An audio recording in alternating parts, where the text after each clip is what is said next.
This podcast is not affiliated with any Grand Lodge, and the particular antics and opinions of the hosts and guests are their own. Should be dismissed immediately.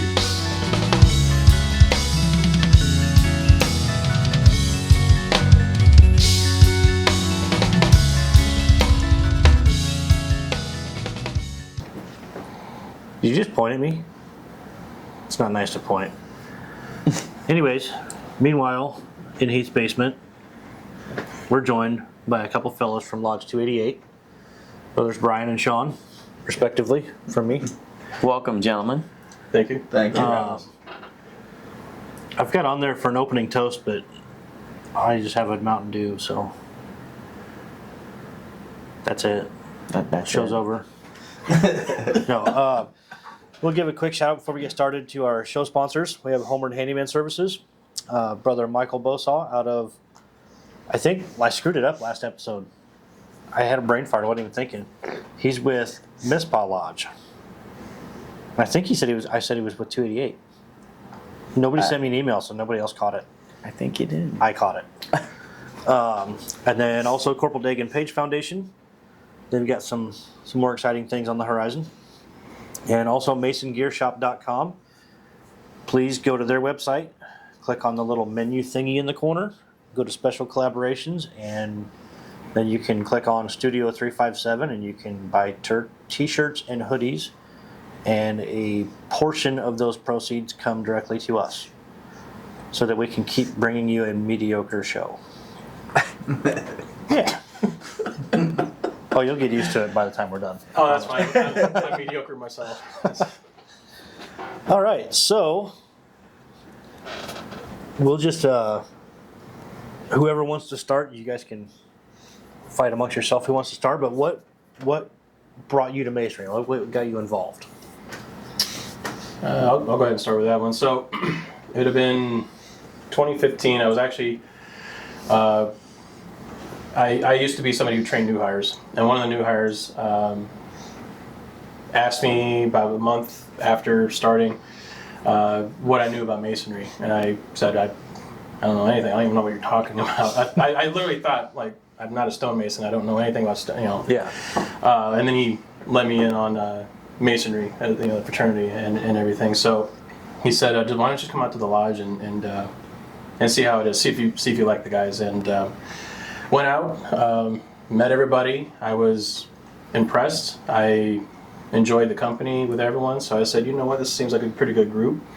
Didn't fully understand what it was, what I was really getting into. I think that kind of, at least for us Masons, when you go through that EA degree, then you finally kind of figure out, oh, this is a lot different than I thought it was. Mm-hmm. Kind of overwhelming when you go through that degree. But yeah, I got involved because it seemed like a good group of guys. I didn't really have that kind of companionship or brotherhood that I think most of us men are looking for, and kind of seem to have a hard time either finding or sometimes never finding. And at least with our lodge 288, that actually blossomed into now we're this is the closest group of guys I've ever had in my life, and it turned out to be where I now actually have a trust that I know if I fall, I have guys there who can help me back up if I need it. Mm-hmm. So that's what got me involved in that. Awesome. Pretty much the same thing. I didn't know much about masonry. A good friend of mine that I've known ever since high school, he was already a master at the time, came to me and goes, you should join. I'm like, I don't know. And same thing, said just come on out. Come out, meet the guys, see if you like it. And with me, I've been an only child pretty much my whole life. My little sister's 18 years younger than me. So I've been an only child, 95%. So I never really had that brotherhood. I mean, I've played football, so I've had that little bit of brotherhood, but it's not the same. Yeah. I mean, with our lodge, like he was saying, there's not one guy in our lodge that I wouldn't trust with my kid. Mm-hmm. So I would trust any one of those guys to say, hey, I need someone to watch my kid. Mm-hmm. I wouldn't blink twice. Yeah, and that's that type of brotherhood and trust and brotherly love. It's so hard to explain to people. Yeah. Yes. You know. You have to experience it. You have to go out and actually experience it to understand it. Mm-hmm. So actually, we had our lodge picnic. Was it last weekend? Yeah, just last Sunday. Yeah. Yeah. And one of our EAs showed up with a buddy of his. Just like, hey, just come out and meet the guys. And it was no intention of bringing him into masonry. And then so we had the picnic, and then everybody had to come over and see Heath's Camaro in the garage. And then we were here for another It's pretty. 4 or 5 hours. And by the next thing you know, like he was wanting to petition. I was like, just pump the brakes. We'll just spend some more time with us. Yeah. Yep. Not only so you can get more accustomed to us, but you know the whole time that you know somebody's interested, you're constantly vetting, right? Correct. So, Yeah. but he'll be a good one. Navy veteran, master at arms. He'll be good. Yeah, and that's just it seems to be pretty common when someone comes out to meet the lodge, the guys. It's like I said. I think most men are looking for that companionship, that brotherhood, and it's when you see it, when you see that kind of companionship, that type of brotherhood, you just want it. And so we've had quite a few guys who didn't even know us. Who found us either through the website or with his story, some guy seeing his ring in a Walmart, just come out to our lodge, and then we're doing his EA degree next month in October. Yeah. So Nice. yeah, nobody knew him. He just showed up because he just wanted to know, and then he saw how we hung out at our lodge and wants to be part of that. So Yeah. yeah. No, that's what I love about wearing rings or T-shirts or hats or something. Yeah. You know, all it takes is to strike up a conversation. If you get one new member out of it a year, Exactly. that's Yeah. just Jason dying. You'll get used to that too. we can cut him out, right? yeah. We'll edit him out. Yeah. We'll just edit from here over. Did you get that, producer? From here over. Yeah. Okay. Just zoom in a little bit. We'll be all right. And it's like a while back ago, one of our brothers was going through a hard time where he was going through a divorce, and mainly all of his money was going to his ex. Yeah. And what money he had, he was feeding his kids and taking care of his bills, and him himself wasn't eating. Yeah. So a bunch of us brothers all got together, went out and got like 3 or 4 grocery carts full of food. Hell yeah. It was 3 car loads. And Groceries. Yeah. we brought him out to one of the guys was having a little cookout and said, just come on out. Just come on out. Yeah. Well, he came out and Yeah, we're not pretending to do something. Right. yeah. And There's then no all way. of a sudden, Yeah. here we are. Here's 4 carts full of full of Outstanding. food. Just I love to hear that stuff. The thing that got me of that, I mean, granted, he lived on a 3rd floor apartment, and I told him like, no, you are going to take your own stuff upstairs. I'm too old to be going up and down 3 flights of stairs. But here you go, come get your stuff. But the thing that got me on that one was because I didn't understand how. I knew it was bad. I knew the situation was bad, but I didn't realize how bad it was. And it wasn't until I got a text that night from him, and I think it was to the group, that was the first night in I think 4 months that he went to bed with a full stomach. Really? 4 months. And That's horrible. and the thing is, he didn't ask for the help. Mm-hmm. He and I think a lot of us, we go through that, but it's a pride thing. You don't ask for it, but we recognized it. We could tell. And rather than, either worrying about embarrassing him by like, oh, do you need help? We didn't really give him a choice. We just did it. Yeah. And, it's like, well, we got 3 carloads of food, so you're gonna have to take it because we're gonna take it back to the store, kind of thing. So yeah, that we tell that story a lot to new guys who are coming in, because when they do ask, well, what does it mean by brother? What do you mean by being there for each other?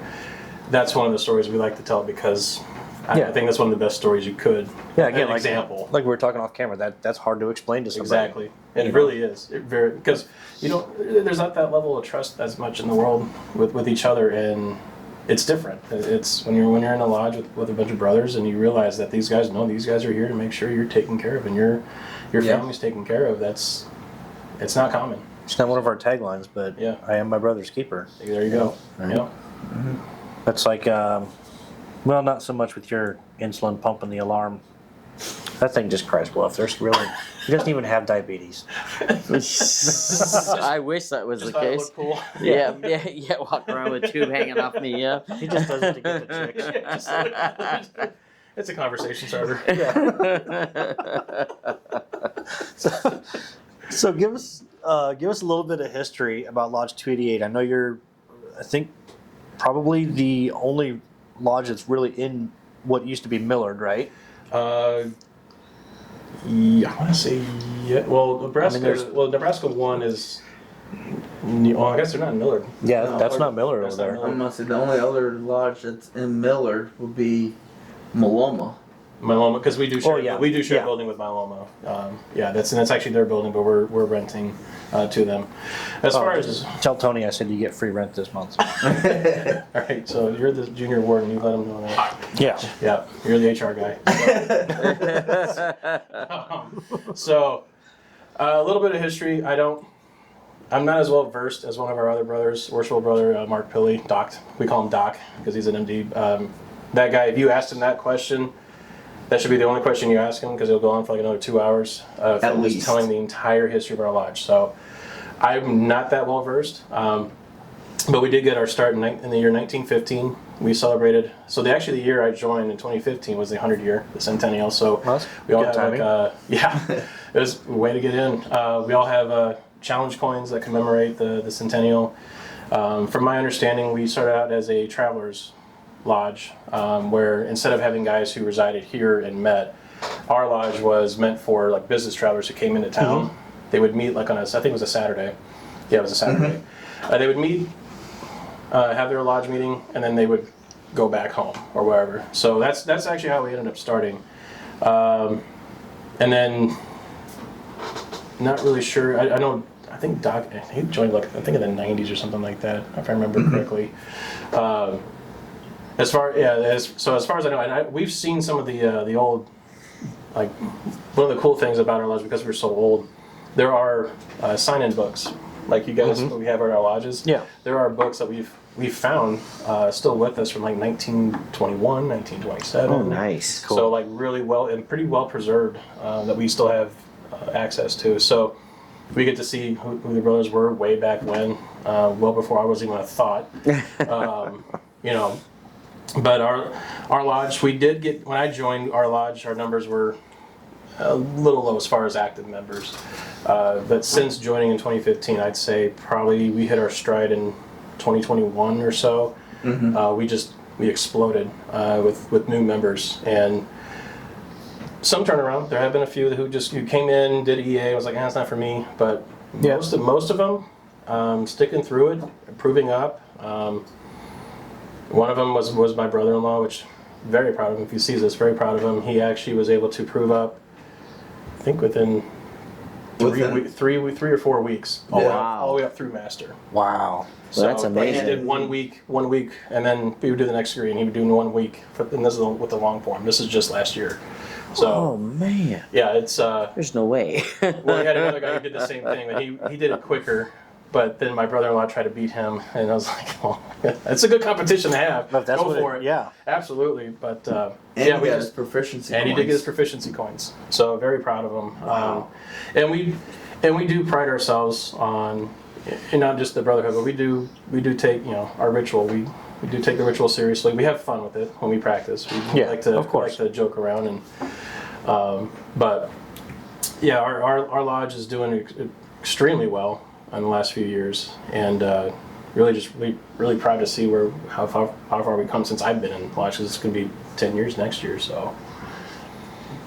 Been about 7 years for myself. 7 years for you, yeah. That's right, because you joined the year my kid was born. So Yeah.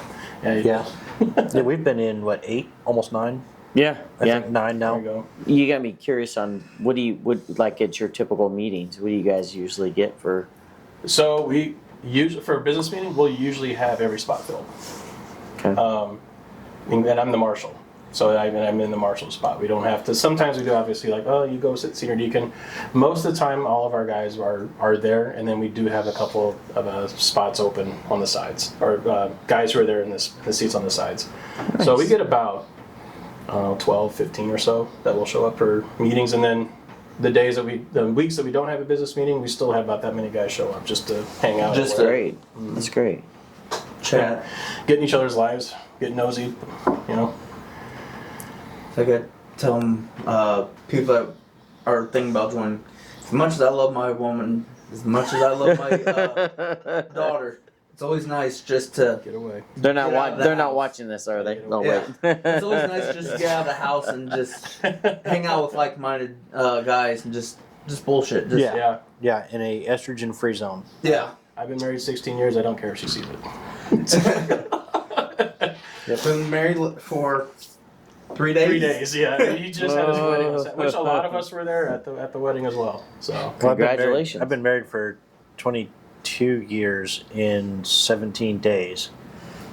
And there's a reason she's next door at my house, because she's like, you just go do your thing. Funny, mine's 16 years too. there you go. Yep. There you go. So yeah, Oh, it was long yeah. time. Yeah.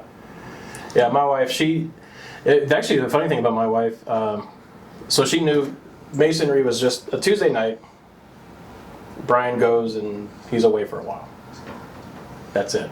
It wasn't until I became master in 2019 when I was installed, where everyone got to go see the ceremony. Mm-hmm.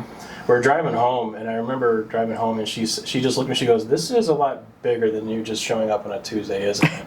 And I said, "Yeah, I was telling you that, but you just chose not to listen." I was telling you, it's more than just like a hangout. No, we're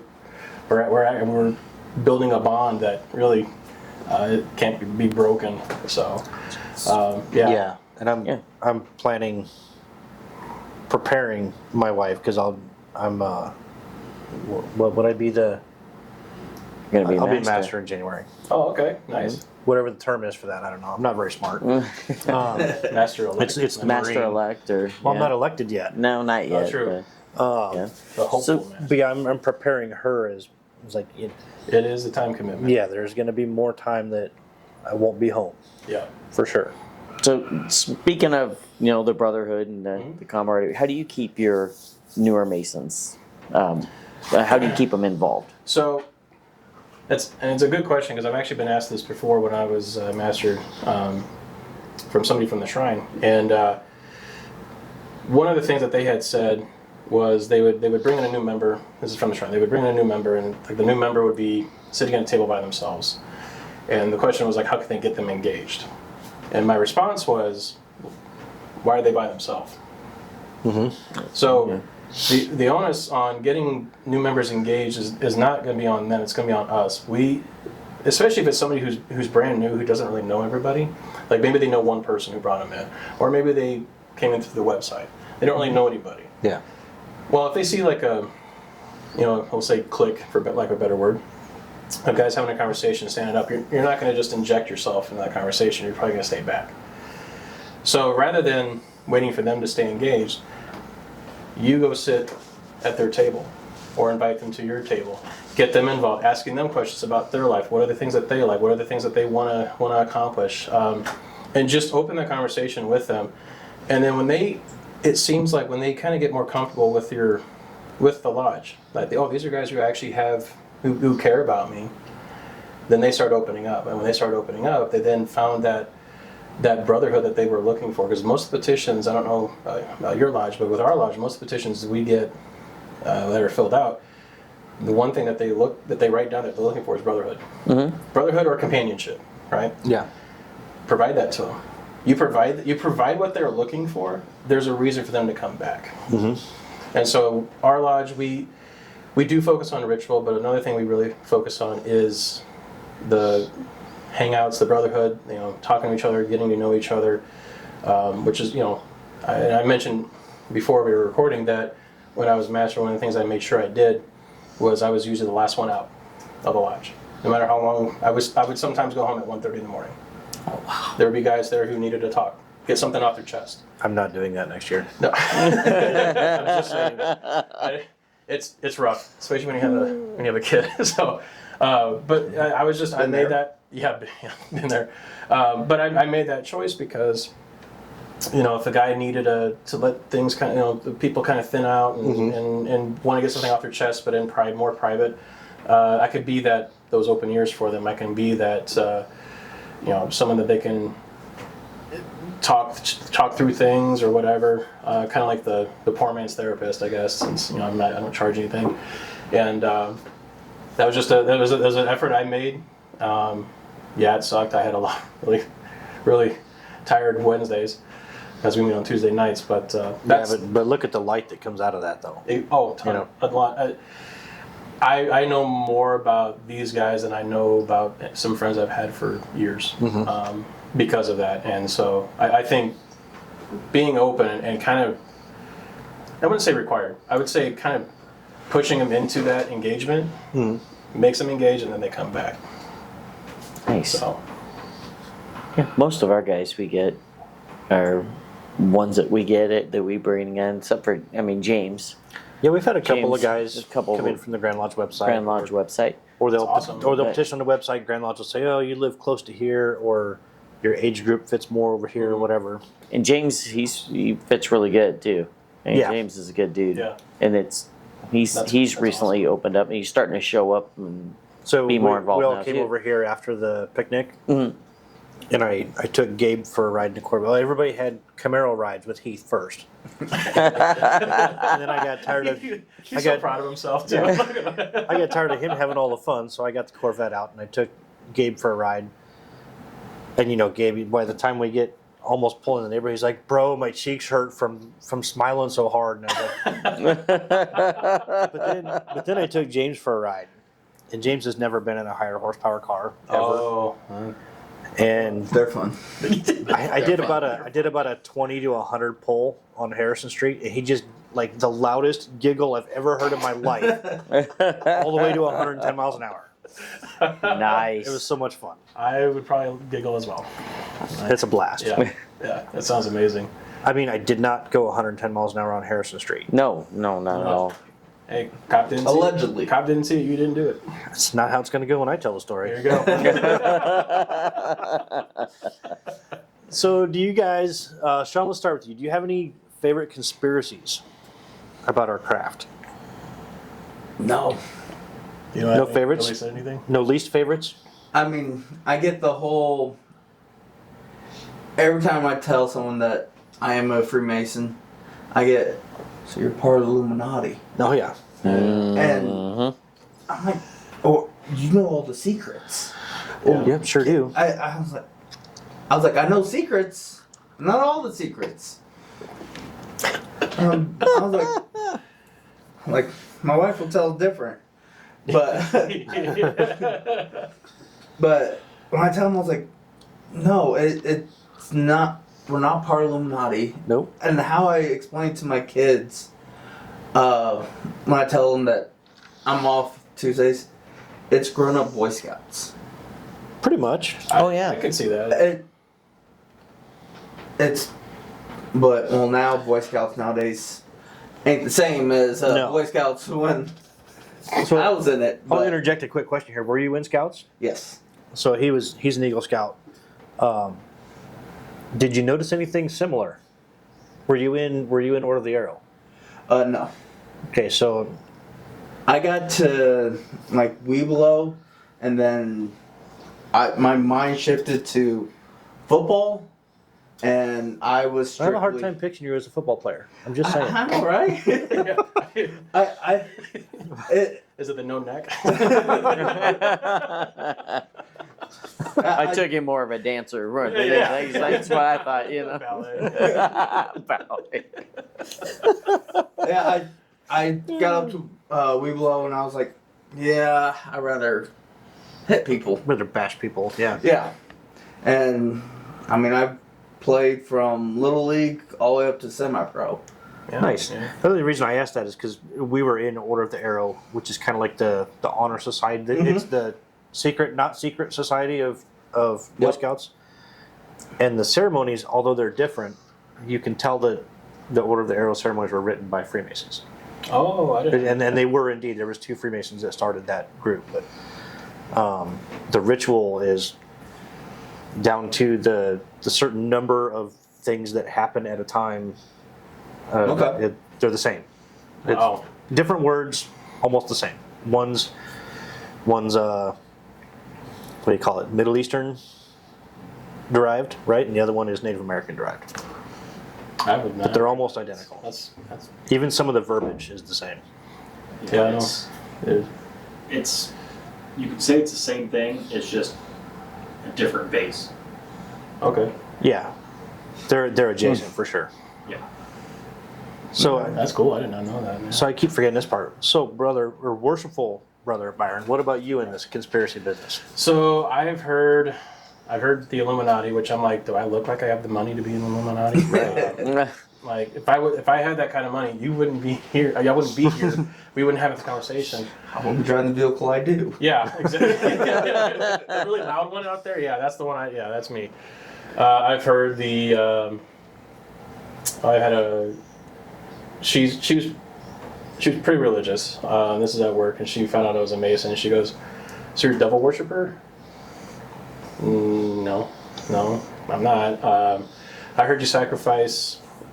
Name insert animal. I mean, Yeah. and I'm like, does it look like I have that kind of time to devote to? Yeah, we're gonna do this in a certain. No.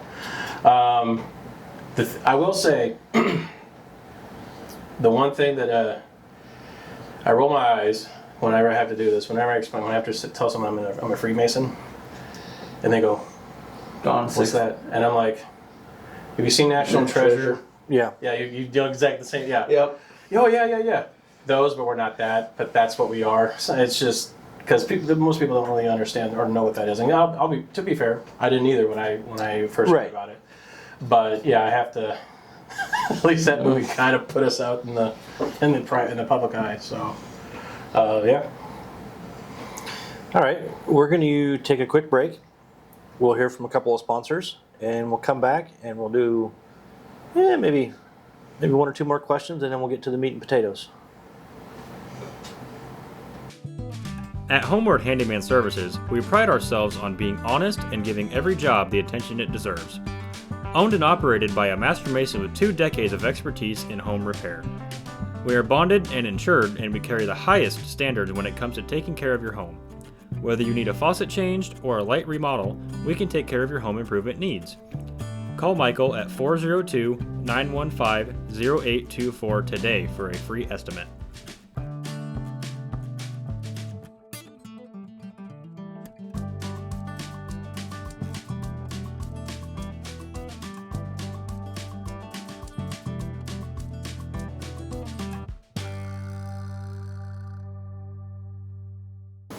Ready. Setting up straight here. The producer didn't clap, so I clapped for him. Ooh, man, that's a snap to it. All right. That was Dang. pretty good. All right, we're back. 3 to 5 business days later. So these, because masonry is built on everybody kind of helping each other out in brotherly love. A lot of that involves what we do for our usual vocation, right? Yep. So Jason's the obligatory insurance guy. I'm the hated one. Yes. The hated one. Well, unless you need insurance, then you're the hero. Depends. Are you the claims guy or the agent? The agent. Okay. No, you're not really hated. Actually, I do a little bit of everything. So. Oh, yeah? Okay. Yeah. Okay. I would say I've been a mechanic for about 25 years, but I'm really more of the shop supervisor for the last 10. What shop? I'm the equipment manager for a country club. now. Okay. I did run the shop for actually another Masonic brother. I think we were about a $14 million a year landscape company, and it got to be too much stress running the shop. Wow. But, so tell us what you guys do for a living. I work in IT. I'm a business analyst, so I'm not the developer. I'm not the one who knows all the code. My job is when the developer develops the software, they then hand it to me, and I then test it to see if I can break it. Ooh. So that's part of my job, as well as when the business area is like, hey, we want this enhancement. well, the business area has one language, the developers have another language, and I'm kind of like the mediator. Like, okay, they said this. Can you get that for them? Okay, he said this, and so kind of going the back and forth and just figuring out what they need. But yeah, that's what I do. I feel less smart right now. I feel less everything. You guys are like mountains. And I'm 6'5". Don't feel Dang. bad, I'm the same way. I work 2 jobs now. I work full time for Titan Machinery, which is we deal with all case construction equipment. So Titan can sell case construction, but we cannot sell case agriculture equipment. right. And like Murphy can do John Deere construction, but they can't do John Deere agriculture. Right. So basically, I get to play in the mud, the dirt. I get to play with Big Nice. machines. big machines all day. Yep. It just sounds And then part time, I work for Jiffy Lube. Okay. And before that, I worked for 9.5 years for a company called LKQ. Oh yeah. LKQ is just pretty much a glorified junkyard. Right. A multi-billion-dollar junkyard. Right. I was but- gonna say very large and very well organized. junkyard. Yes. But I worked there for 9.5 years, turning wrenches, but they didn't want to pay what I'm worth. So That is tough in the mechanic industry. yeah. So I jumped and now I'm with Titan. We have quite a few guys that are on lodge that are mechanics or guys who work on cars. Yeah. So we have a lot of, I think someone's called a blue collar type. Lodge. Lodge. Yeah. A lot of guys are kind of blue collar jobs. Yeah, we have a fantastic mix. Yeah. Oh, yeah, we we do. have blue collar, we have white collar, Yeah. we have no collar. Is that even a thing? Or You just just make that made it up. I'm gonna look it up. I gonna run with it. Someone's got that. All right, so let's jump into the meat and potatoes of why we're here. Yeah. The Oktober Feast. Yes. This will be our Third year. third year doing it. We're doing it on September 27, which is a Friday from 5 to 8. Tangier Shrine. Tangier Shrine, correct. So Oktoberfest, at least in this country, so my birthday is September 17. It is the start of Oktoberfest in Germany, and my family on my mom's side is actually from there, and I've been there 5 times to visit family. So German is very, very much in my blood, and I grew up with schnitzel, kraut, potato salad, you name it, right? All the typical German food. Our brother Aaron Smallwood is kind of our chef. Okay. Had an idea a couple of years ago of let's do our own Oktoberfest. Now, we call it Oktober Feast, just kind of play on the word. But most places, especially here in Omaha, an Oktoberfest, they focus on like the beer, right? Right. The booze, and then food is kind of an afterthought. Oh, here's your schnitzel sandwich, which I don't think that's actually a thing in Germany, but that's just for like, here you go. Or here's a brat. and Here's your some brat. kraut. Everyone's got the brat. And don't put ketchup on a brat. That's just going to make me mad. Just only mustard. That's the way it should be. Because that's how I was raised. So, however, our Oktober Feast, we do the reverse. We actually don't sell booze. We don't have a liquor license, but we let the shrine have a bar open where the people can go get beer. So we focus on food. And I'll just say with my mom, she's extremely picky eater. And especially if you say something's German, it better taste German. She lived there for a while. Our brother Aaron lived there for quite a few years, as well as a child, because his dad was military. Our schnitzel, and this is all supporting my mom, our schnitzel is about as close to German you can get without actually being there. Wow. So for those who don't know what a schnitzel is, it's a pork loin that is hammered out, yeah. Yep. Real thin, and of course it always gets bigger this way. And then it's seasoned with salt, pepper, a little bit of nutmeg.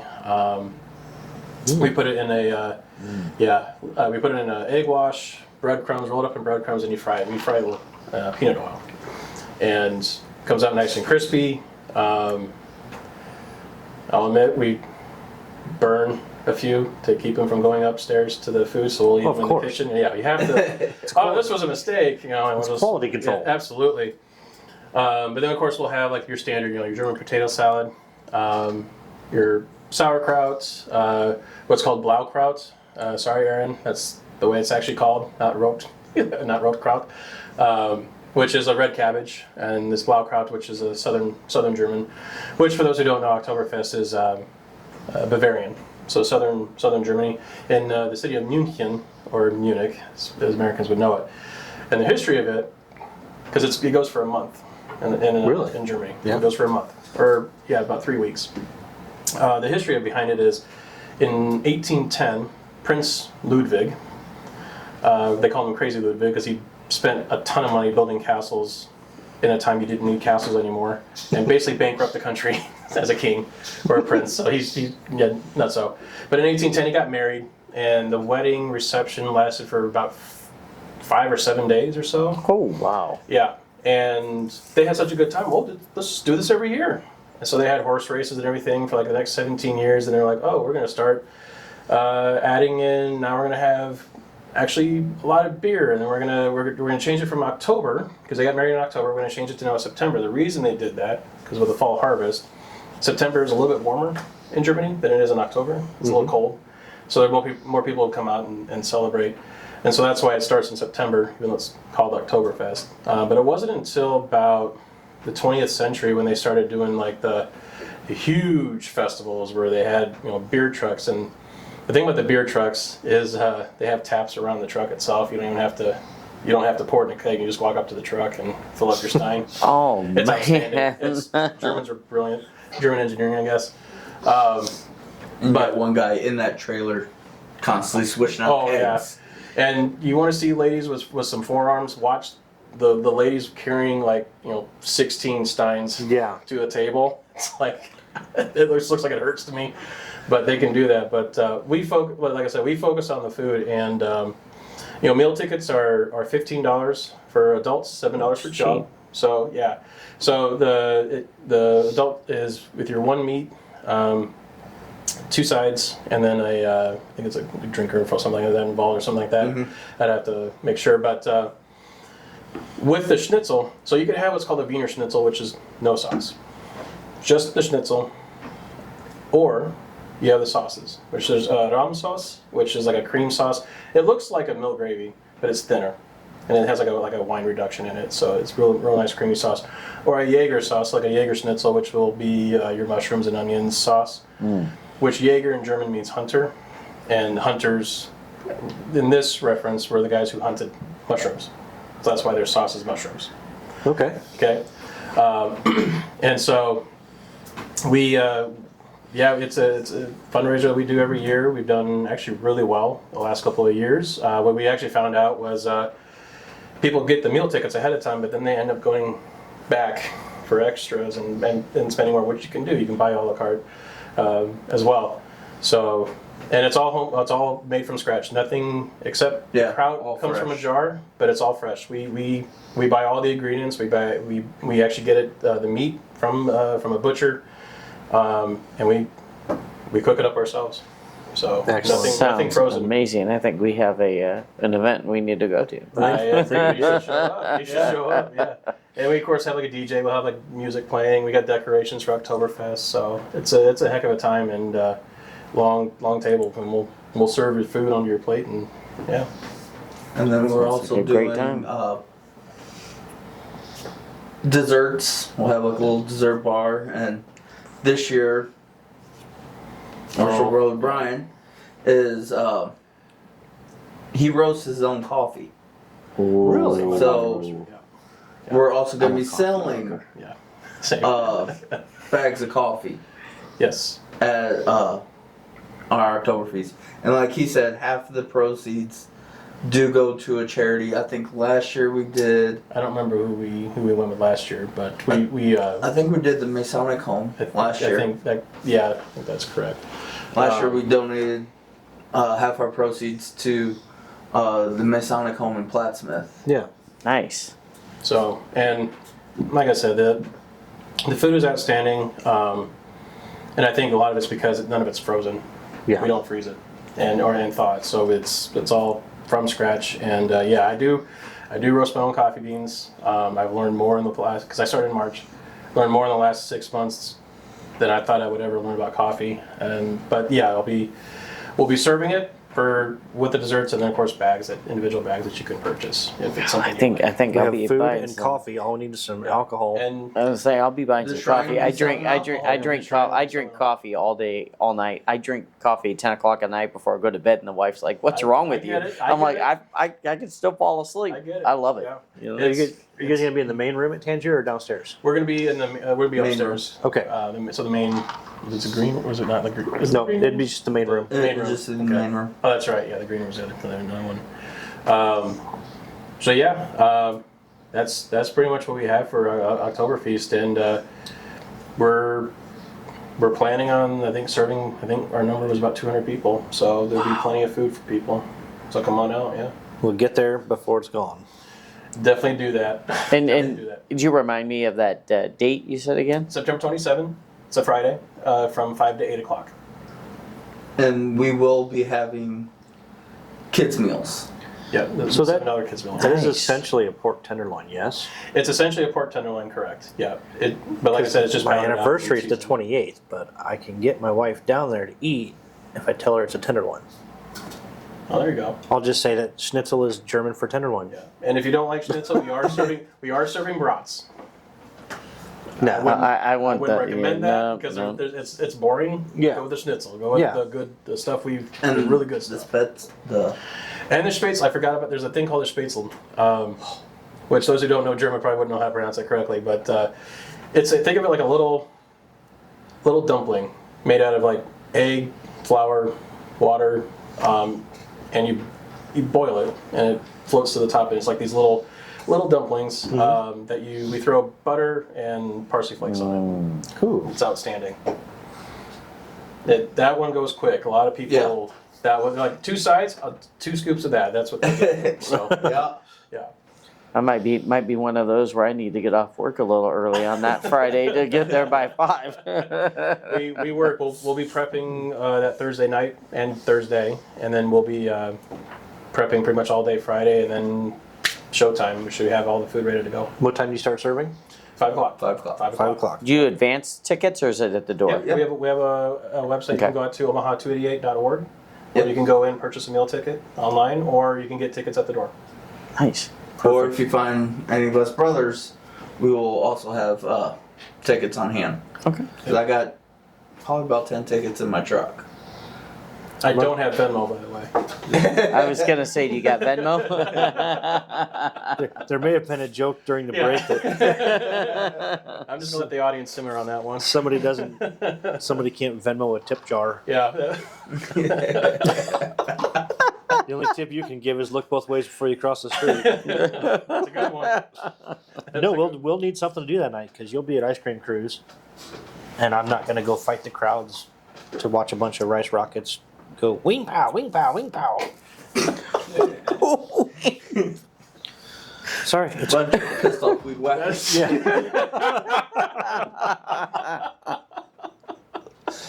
Oh, I like that better. Yeah. I've hung out with the ice cream cruise many years, and yeah, back when it started off just at Harbor Freight, Yeah. then now moved to Warner Park. Yeah, it's they're- definitely grown. And they're over the back years. at the racetrack now. They had cars all the way around the track last year. Oh wow! We're actually going to have Gabe Ruiz with Depreciating Assets, the car club. We're going to have him on the show in December, Awesome. somewhere in there. At our lodge, we try to do at least 3 good fundraisers. Like July, we do our Cars for the Cause, Mhm. Yep. and then We had done a rifle raffle. we did a raffle. It's hard to say. Yeah, try saying that 5 times Rifle fast. raffle. We did that, and then obviously the Oktoberfest or Oktober Feast. Yeah. We try to do at least 3, maybe 4 a year. So I like it. It's Yeah. good to spread them out and you get some consistent money Yep. coming in. And it gets engagement too. When you get the brothers Yeah. involved in that, is also like to your question, about how do you retain, how do you get people engaged. That's part of it too. Like when you're actually actively out in the community and involved. That's a good way to keep And people like with engaged. our lodge, yeah, we are in Millard.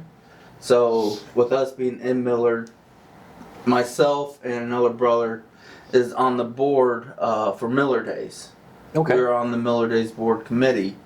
So with that, we'll help out with Miller Days.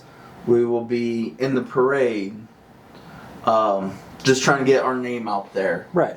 And it surprisingly it works.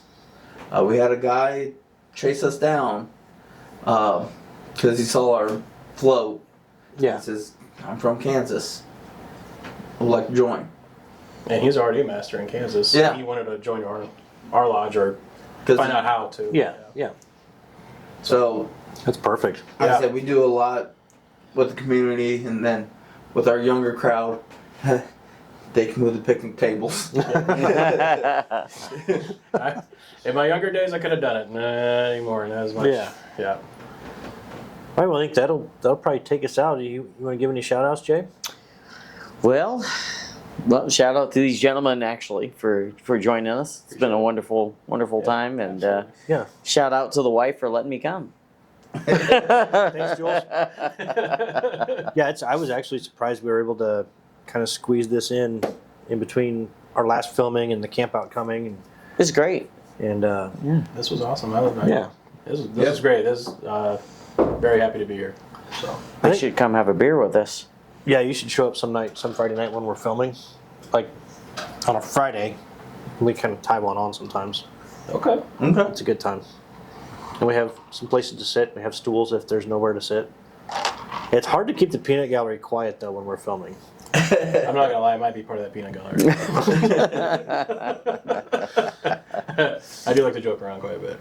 I think my shout out is to our newest EA, Gabe. One of our newest EAs, I guess.